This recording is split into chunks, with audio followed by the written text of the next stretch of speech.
कंचा कदली रे आपण माने बहुत प्रकार रेसिपी बनैकी खाइथिबे किंतु सेई कंचा कदली को आपण माने एमिति गोटे थर बनैकी खाइकी देखंतु ना एते स्वादिष्ट लागिबो जे एई तरकारी आगरे माछ तरकारी मध्य फिका लागिबो से भात हेउ कि रुटी सबुथरे जमी जीवो। नमस्कार मामा किचन ओडिया को आपण मानको अनेक अनेक स्वागत। आज ये स्वादिष्ट रेसिपी पाई प्रथम आमको कदली दरकार तो एठी मु तीनोटी कदली की धोईकी नहीं आछि। तीनोटी कदली जगह आपण माने जेतिकी कदली तरकारी बनेबे से अनुसार आपण माने कदली की अधिका करिकी ही नेबे। एई कदली की आमे परे काटिबा कदली पाई प्रथम आमे मसला बनेबा कारण प्रथम आमे मसला बने नहीं गले मसलाटा खाइबा पाई अधिक स्वादिया लागिवो। एइठी एबे आमे मिक्सर जार रे दे देबा 2 बड़ चामच धला सोरिष, गोटे चामच कोला सोरिष, धला सोरिष और कोला सोरिष दुईटा जाक मिसेकी नेले टेस्ट और बास्नाटा 2 गुण आसीबो। जदि आपण मन चाहुचंदी गोटिए सोरिष रे बनेबा पाई बने मध्य पारिबे।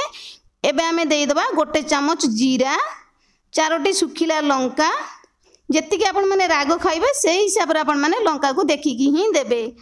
8 रु 10 पाखुड़ा रसुण, आधा छोट चामच दे देबा हलदी गुंड। मसला बाटिबा पई एइठी एबे आमे दे देबा आवश्यक अनुसार पानी।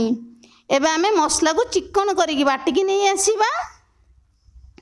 सोरिष मसला देकी जेकोसी तरकारी आपण माने बनेइबे सोरिष मसलाटा को बाटी सारला परे 15 रु 20 मिनिट छाड़ी देबे। तापर आपण माने तरकारी टी बनेइकी खाइबे देखिबे बहुत बढ़िया लागिवो। तापर एबे आमे कदली की काटिबा। कदली की काटी सारला परे लूण हलदी पानला आमे देई दबा। कदली टी कोला पड़िबोनी। कदली रो साइज आपण माने जेमिति पीस करिया पई चाहुचंदी आपण माने बनेई परिबे किंतु टिके बड़ साइज करी कदलीटा को रखिले कोन हबो ना अधिका सिझी की घांटी हबोनी। एमिति रखिले एकदम माछ तरकारी खाइला भली लागिवो। कदली रु आमे चोपा को बाहर कर नै जिबा। से सेम प्रोसेस रे आमे सबु कदली की काटी सारला परे आमे लूण हलदी पानी रे देई दबा। लूण हलदी पानी रे देई देले कोन हबो ना कदलीटा जो कसा लागे ना टिके बिल्कुल भी कसा लागिवोनी। कदली टी खाया पई अधिक स्वादिया लागिवो। कदली की काटी सारला परे ए जो चोपाटा अछि ना आको बिल्कुल भी आपण माने फोपाड़ीबेनी। ए कदली चोपार मध्य बढ़िया रेसिपी बनिबो। आपण मानू जदि कदली चोपार रेसिपी पसंद मते निहाती भाबरे कमेंट सेक्शन में जणेबे। मु ए कदली चोपार रेसिपी आपण मानक संग शेयर करबी। गोटिए थर खाइला परे ए कदली चोपा को आपण माने बिल्कुल भी फोपाड़ीबेनी। तो एबे आमे नै जिबा गोटे प्यान देई दबा। आमे आवश्यक अनुसार 2 बड़ चामच सोरिष तेल। सोरिष तेल रे रेसिपीटा को बनेले खाइबा पई अधिक स्वादिया लागिवो। सोरिष तेल जगह आपण माने नॉर्मल तेल मध्य बनेई परिबे। एबे आमे देई दबा 6टी बड़ी। बड़ी देले ए तरकारीटा खाइबा पई भलो लागिवो। जदि बड़ी आपण मान पाखरे नथिबो खाली मध्य तरकारी टिके बनेई पारे किंतु बड़ी रो टेस्टटा तरकारी रे अधिक स्वादिया लागिवो। बड़ी गुड़ा एबे हमर लाल ही आसलानी ताको हमें बाहर कर नै जिबा। से सेम तेल रे जो कदली के हमें काटी की रखले पानी रु छाणी की कदली के हमें देई दबा। गैस रो फ्लेम को कदली दे सारला परे हमें मीडियम रखिबा। कदली जो पानीटा लागि थिबो ना हमर जल्दी सुखी जिवो। कदली रे पानी देला माने अधिक सिझी जिवो। एबे हमें देई दबा स्वाद अनुसार लूण। कदली की एपट सेपट करके लेउटे की आमे भाजी नहीं जिबा। सांगे सांगे आपण माने लूण सांगरे बिल्कुल भी हलदी देबेनी। हलदी देला माने को हबो ना तळु लागि जिवो कदलीटा भलो लागिवोनी खाइबा पई। एपट सेपट करके लेउटे की आमे भाजी नहीं जिबा 4 रु 5 मिनिट पर्यंत। 4 रु 5 मिनिट परे कदली उडा हमर गोटे पाख हेई आसलानी। आमे आउ टिके लेउटे दबा। कदली की आमे एपट सेपट करके लेउटे की भाजीबा बिल्कुल ताको घोड़ेबानी। घोड़ेला माने अधिक सिझी जीवो। जदि आपण माने कदली के अधिक सिझेबा पई चाहुचंदी गैस रो फ्लेम को लो रखी आपण माने 5 रु 6 मिनिट घोड़े नै जिवे। कदलीटा हमर जल्दी सिझी जीवो। किंतु एमिति कदली टिकी भाजी की नेले कदली टिके टाण रहिबो। कदली रो क्रंचीनेस रहिबो। कदली टी खाया पई अधिक स्वादिया लागिवो। एबे आमे देई दबा आधा छोट चामच हलदी गुंड, आधा छोट चामच लंका गुंड। एबे आमे कदली टिके भलो भाबरे लंका गुंड और हलदी गुंड सहित गोळेई नै जिबा। जेतेबेले आमे लूण देले सेतेबेले आपण माने बिल्कुल हलदी गुंड बा लंका गुंड देबेनी। कदलीटा किछि समय भाजी नै गेला परे कदली हमर जले आधा आधी सिझी जिवो सेतेबेले आपण माने हलदी गुंड और लंका गुंड को देबे। लाल करके आमे कदली की पूरा भाजी नै जिबा। गैस रो फ्लेम के आमे लो रखिबा। कदली भजाटी हमर बढ़िया भाबरे हेई आसलानी। एबे ताको आमे बाहर कोन नै जिबा। कदलीटी बिल्कुल भी भांगीबनी आ भल भाव कदलीटी आमर सीझीज। तो यही भाव में कदलीटी की भाजबे। तो से सेम पैन एवं आम देदेबा बाटिकी रखी आम मसला को। तो से सेम मिक्सर जार एवं आम देदेबा आउ अल्प किछि पानी। एका संगे आमर मसलाटा भल भाव कषि हो। गैस फ्लेम को आम मीडियम रखा 4 ରୁ 5 मिनिट पर्यंत आम मसला को कषिबा। तापर एबे आमे देदेबा स्वाद अनुसार लुण आधा छोट चामच। आम कदली लुण देकी भाजी मसला ये आम देले आधा छोट चामच लुण।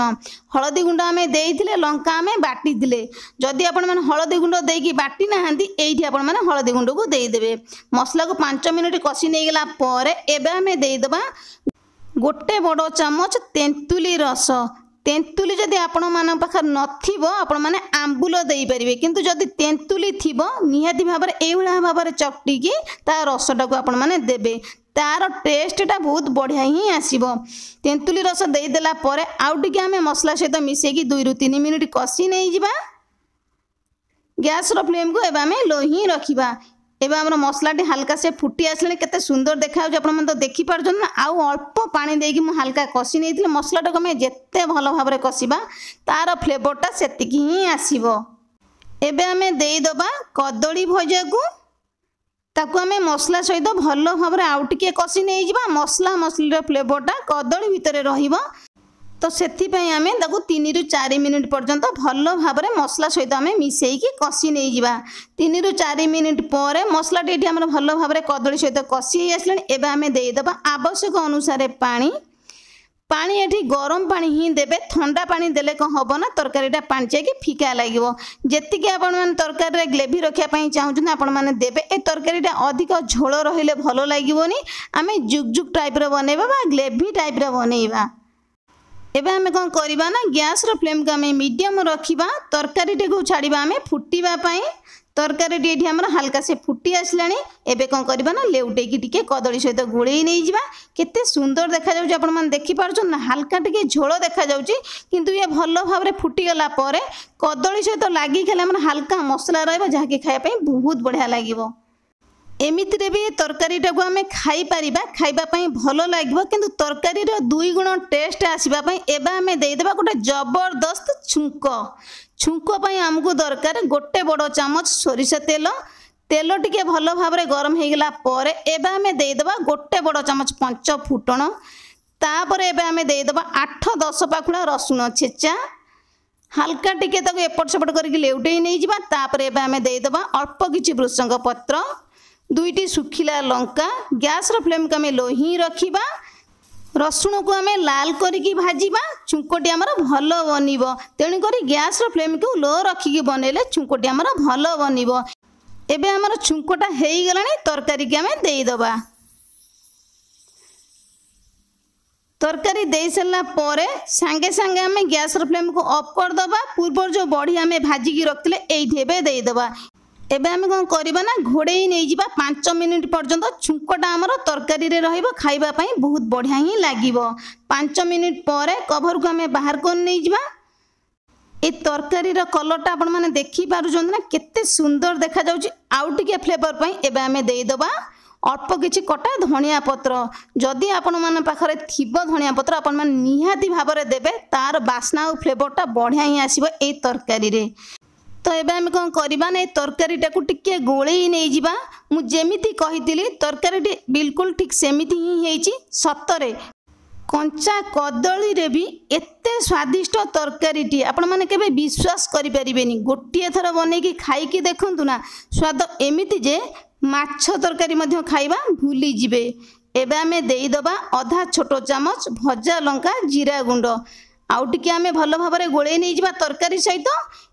एइठी एबे हमर रेडी हेइची सुपर टेस्टी एंड हेल्दी कंचा कदलीर तरकारी। तेबे मोर प्रिय दर्शक बंधु वीडियोटी की स्किप न करी फुल वॉच करिवे। फुल प्रोसेस रे बनइबे। आपण मानकर कदली तरकारीटी केमिति बनिला मते कमेंट सेक्शन ले जणिया पई बिल्कुल भूलिबेनी। आज पई रहिबी नमस्कार। पुणी आमे देखाबा नुआ रेसिपी सहित नुआ गोटे सुंदर वीडियो रे।